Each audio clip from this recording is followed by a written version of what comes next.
BFM Bourse, Culture Bourse.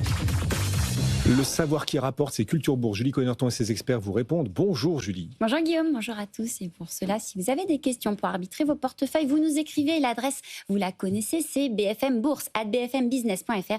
Il y a aussi ce QR code qui va apparaître sur vos écrans. Julie, une question morale, justement. On parlait de Capgemini à l'instant, une question éthique. Exactement. Est-ce que l'irresponsabilité est un gage de performance en bourse ? C'est une question que nous a adressée Coran Quentin. Il veut savoir s'il faut forcément investir de façon irresponsable pour performer. Et pour en avoir le cœur net, on est avec Sarah Thirion pour Tipeee iCap. Bonjour Sarah, merci de nous accompagner. Bonjour. Alors Sarah, il y a quand même eu un moment où les valeurs d'armement, c'était un petit peu les parias des portefeuilles responsables. Aujourd'hui, c'est plutôt les stars du marché. Comment vous percevez cette évolution ? On a effectivement, la question de Quentin est hyper intéressante. En fait, la réponse à sa question, c'est non. Mais avant ça, il faut s'entendre sur ce qu'on entend par responsable et irresponsable. Aujourd'hui, intégrer l'éthique dans ses investissements, c'est absolument primordial. Et on a par ailleurs, au-delà de la moralité, des études académiques qui le confirment. Quand on a une gestion rigoureuse des enjeux extra-financiers, ça améliore le rendement. Donc le problème, ce n'est pas l'ESG en soi, mais c'est son application dogmatique.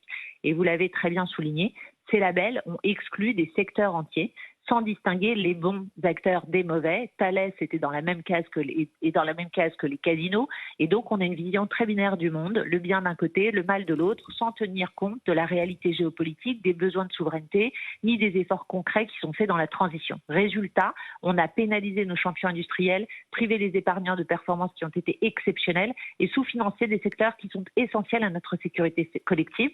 Et l'exemple de la défense est parfait. Est-ce qu'il est responsable de priver nos armées de financement ? La défense a été mise dans la même case que le tabac et les jeux d'argent par les labels ESG. Jusqu'en mars 2025, le Fonds européen d'investissement interdisait tout financement lié aux munitions et aux équipements militaires.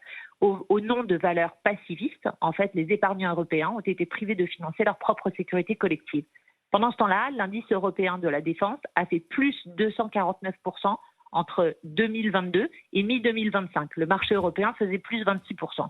Retour en arrière, le plan ReArm en Europe, 800 milliards d'euros d'ici 2030, et puis un lancement de fonds BPI Défense qui illustre ce changement de paradigme. Donc non, l'irresponsabilité n'est pas un gage de performance. Ce qui est vrai, c'est que la définition de responsable a été complètement dévoyée. Être responsable, ça devrait être une gouvernance solide, le respect de ses salariés, un ancrage territorial, une trajectoire d'environnement crédible avec des investissements concrets, une contribution à des besoins essentiels et à la souveraineté européenne. Une vision long terme. Financer ce qui est utile au monde réel, pas cocher des cases idéologiques. Être irresponsable, c'est délocaliser pour maximiser ses marges, maltraiter ses salariés, piller des ressources sans investir dans la transition, privilégier le court terme, etc. Sarah Thirion, Tipeee iCap Europe, cette question à Quentin donc sur les vertus ou pas finalement des investissements par trop responsables, en tout cas qui se veulent avant tout éthiques plutôt que en recherche de performance financière aussi. Et où se situe la ligne de crête? Sarah Thirion, et vos réponses, celles que vous attendez, celles de nos experts chaque jour dans Culture Bourse.